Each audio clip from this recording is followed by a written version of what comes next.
복된 소식 아름다운 소리 AM 1590kHz 시카고 기독교 방송입니다.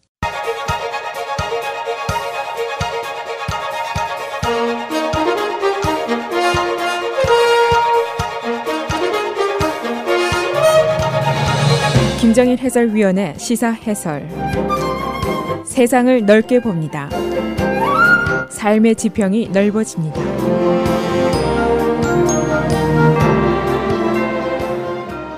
시사 해설입니다. 파리 테러 사건이 미국 국민들에게 아주 큰 충격을 주었을 뿐 아니라 미국 생활 전반에 큰 영향을 끼치고 있고 또 미국 선거전에도 지대한 영향을 미치고 있다 하는 사실이 여론조사 결과에 의해서 나타났습니다.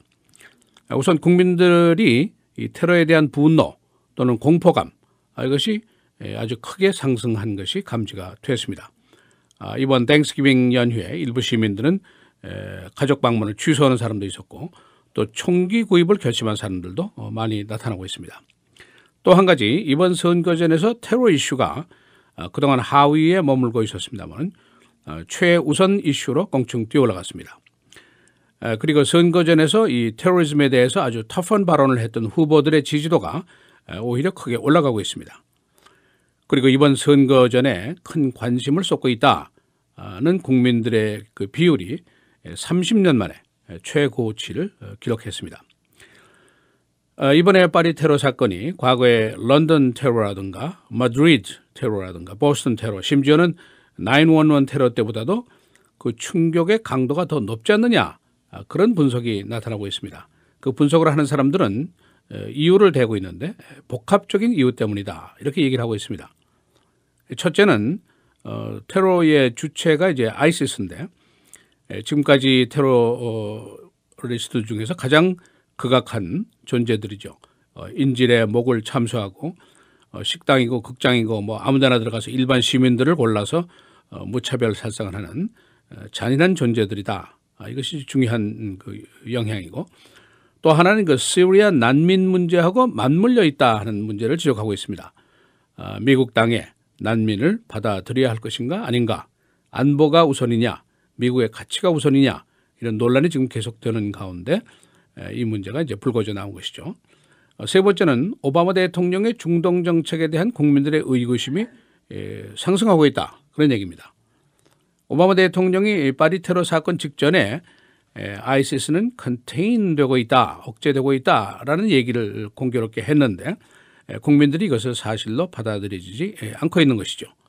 그러니까 이런 여러 가지 불안 요소가 합해지면서 복합적으로 작용을 하면서 국민들의 마음이 변하고 선거전의 양상이 변하고 이런 현상을 보이고 있다 하는 것이 폴스터들 그리고 언론들의 분석입니다. 이 파리 테러가 11월 13일에 벌어졌는데 워싱턴 포스트하고 ABC 뉴스가 11월 16일부터 19일 동안 전국에서 여론조사를 실시했습니다. 그 결과 중에 중요한 대목을 보면은 첫째, 선거전에서 테러리즘의 순위가 탑 이슈로 뛰어올랐습니다. 이번 선거전에서 테러 문제를 잘 다루는 사람이 승자가 될 수 있다. 그렇게 바꿔서 얘기할 수도 있습니다. 현재 선거 이슈 중에서 중요한 이슈 순위는 아직은 이제 경제가 1위입니다. 33%. 그러나 그동안 하위에 머물던 테러리즘이 두 번째 주요 이슈로 껑충 뛰어올랐습니다. 28%입니다.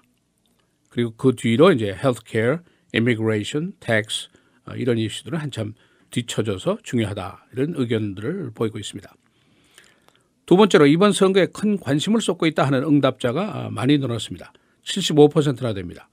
1983년 이후에 30년 만에 최고치다 하는 분석입니다. 그만큼 현 이 테러 사태에 대해서 국민들의 불안과 분노가 높아졌고 또 리더의 선출에 대해서 더 큰 주의를 기울이고 있다 하는 것이 나타나고 있습니다. 특히 공화당계 시민들은 82%, 민주계는 74%가 큰 관심을 갖고 있다라고 응답을 하고 있습니다. 그리고 이제 각 정당 후보들 간의 선거전 지지율 조사가 나와 있는데 공화당의 경우에는 이제 도널드 트럼프가 32%로 1위입니다. 벤 카슨이 22%로 좀 처져 있고 마르코 루비오 상원의원이 11%, 테드 크루즈 상원의원이 8%, 제프 부시 전 주지사가 6% 이렇게 나와 있습니다. 여전히 도널드 트럼프의 선두에 변화가 없습니다. 고정화 현상을 보이고 있는데 그 이유는 반기성 정치권, 엔타이 워싱턴, 여기 성난 평민들이다. 이제 그런 해석들을 하죠. 그 다음에 이제 도널드 트럼프가 주장하는 반시리안 이민, 또 반마슬렘 이런 정서가 투영이 되면서 선두주자 자리를 고착화시키고 있다. 그런 분석이 나왔습니다. 이 파리 그 테러 사건 이후에 공화당 후보 지지율에 변화가 있을 것이다 하고 예상한 사람들이 꽤 있었습니다. 왜냐하면은 이 도널드 트럼프와 벤 칼슨이 하락할 것이다 하는 이유였습니다. 그 이유는 테러와의 전쟁이 보니까 이렇게 복잡하고 민감하고 어려운 일인데 정치의 전혀 무경험자들 또 안보의 무경험자들이 어떻게 이걸 할 것인가 따라서 지지율이 하락할 것이다. 이제 그런 생각을 하는 사람들이 많이 있었습니다.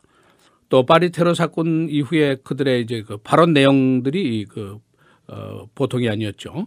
도널드 트럼프는 이제 무슬림 아메리칸들에 대해서 데이터베이스에 이름을 다 넣어서 감시를 철저히 하자 그렇게 얘기했고 일부 무슬림 사원을 폐쇄도 할 수 있다 그런 얘기를 했습니다. 벤 칼슨은 시리아 난민 중에 rabbit dogs 미친 개, 광견병에 걸린 개들이 있다 이런 발언까지 했습니다. 그러나 여론조사를 해보니까 정반대로 나왔습니다. 도널드 트럼프 여전히 큰 지지율 차이로 1위를 아주 고정화시키고 있고 벤 칼슨 2위를 계속하고 있습니다. 32%, 22%입니다. 그 뒤로 마르코 루비오 상원의원이 11%로 겨우 두 자리 숫자를 차지하고 있고 나머지들은 모두 한 자리 숫자입니다. 어떤 의미냐? 이 보수계 시민들의 경우에는 미국의 가치도 중요하고 국격도 중요하고 박의 정신, 전통도 중요하지만은 우선 안전이다, 우선 안보다 이것이 더 중요하다 이런 아주 절박한 생각을 하고 있다는 그런 것이 투영이 됐습니다.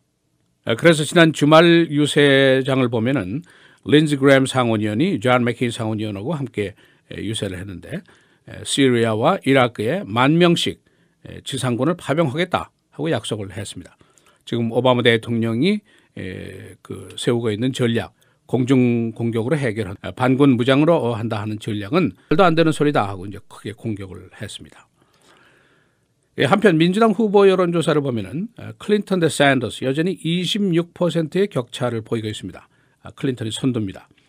그런데 양자의 차이가 크게 좁아지고 있습니다. 현재 60% 대 34%인데 그러니까 26%의 차이죠. 그런데 불과 지난 10월에 조사를 했을 때는 64대 25, 39% 차이였습니다. 그러니까 39에서 26%로 그 격차가 크게 줄었다. 이런 숫자가 나왔습니다. 그 샌더스는 50대 이하 젊은 층들의 지지율이 크게 늘었고 비백인 그룹 또 여성 그룹에서 선전한 것으로 나타나고 있습니다. 이 파리 테러 이후에 나타난 현상들에 이제 간단한 결론을 지으면은 여론이 급격히 변화하는 이유는 뭐냐?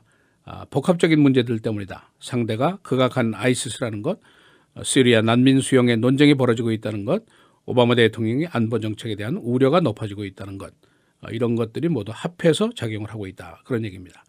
한 여론조사 할 때 응답자가 질문을 했는데 good Muslim하고 bad Muslim하고 나는 구별할 자신이 없다. 이런 얘기를 했습니다. 이런 정서가 크게 작용을 하고 있는 것으로 분석이 됐습니다. 시사해설 김정일입니다.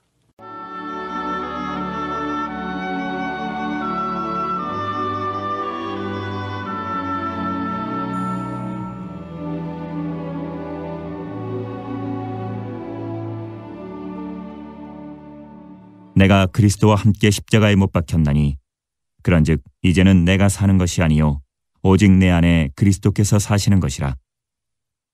이제 내가 육체 가운데 사는 것은 나를 사랑하사 나를 위하여 자기 자신을 버리신 하나님의 아들을 믿는 믿음 안에서 사는 것이라.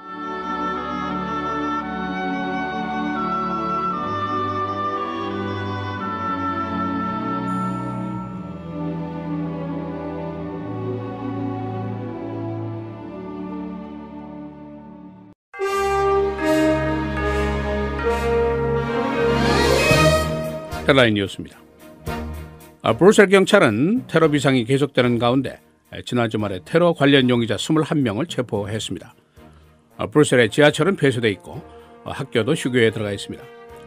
경찰의 수색에도 불구하고 파리 테러 도주범인 살라 아브데스담의 종족은 아직 묘연합니다. 파리 테러 이후에 미국 선거 전의 주요 이슈 순위가 변화되고 있습니다.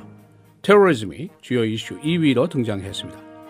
대선 후보들의 지지율도 테러 이후에 영향을 받고 있습니다. 강경 발언을 한 도널드 트럼프의 지지율이 계속 선두를 유지하고 있습니다. 파리 테러 이후에 아이시스의 전략 변화가 감지됐습니다. 아이시스는 유럽과 아프리카 등으로 테러 범위를 넓히려고 시도하고 있습니다. 이는 알카이다와 세력 다툼일 가능성이 있다는 지적도 나왔습니다. 뉴올리언스 공원에서 어제 총격전이 벌어져서 16명이 부상을 입었습니다. 이 공원에서는 뮤직비디오 촬영이 있었습니다. 현장에 있던 두 그룹의 남자들이 갑자기 상대방에게 총격을 가하면서 충돌했었다고 목격자들이 전했습니다. 골프코스트 항만 해역의 교통체증이 심각합니다. 수많은 대형 유조선들이 항만을 지금 메꾸고 있습니다. 오일 구매자가 나타나지 않기 때문입니다. 나이지리아에서 어제 자살 폭탄으로 8명이 사망했습니다. 사망자들은 대부분 여성과 어린이들이었습니다. 나이지리아의 테러 그룹인 보카 하람의 소행으로 보이고 있습니다. 영국의 데이비드 카메론 총리가 올란 프랑스 대통령과 파리 테러 현장을 어제 방문했습니다. 이들은 대테러전 공조를 협의했습니다. 올란 대통령은 내일 오바마 대통령을 만나게 되고 이어서 푸틴과도 회담을 할 예정입니다. 시카고 범죄를 주제로 한 영화 샤이락, 어제 시사회가 열렸습니다. 영화 제목 샤이락은 시카고와 이라크의 합성어입니다. 이 영화는 내달부터 전국에서 상영이 될 예정입니다. 마이클 조단이 무단 광고 게재에 대한 소송에서 듀얼 그리고 다머닉스와 배상에 합의했습니다. 배상금 규모는 알려지지 않았습니다. 마이클 조단은 배상금을 자선단체에 전액 기증하겠다고 밝혔었습니다. 베어스가 어제 브랑코스에게 패했습니다. 15대17, 시즌 전적 4승 6패입니다. 날씨입니다. 땡스기빙 데이스에 다시 눈이 예상이 됩니다. 오늘, 내일, 모레 계속해서 맑고 흐리고 오늘 최고 35도, 내일 38도, 수요일은 49도입니다. 목요일 땡스기빙 데이 그리고 금요일 모두 흐리고 눈이 내리겠습니다. 땡스기빙 데이의 최고 기온 58도, 금요일은 47도입니다.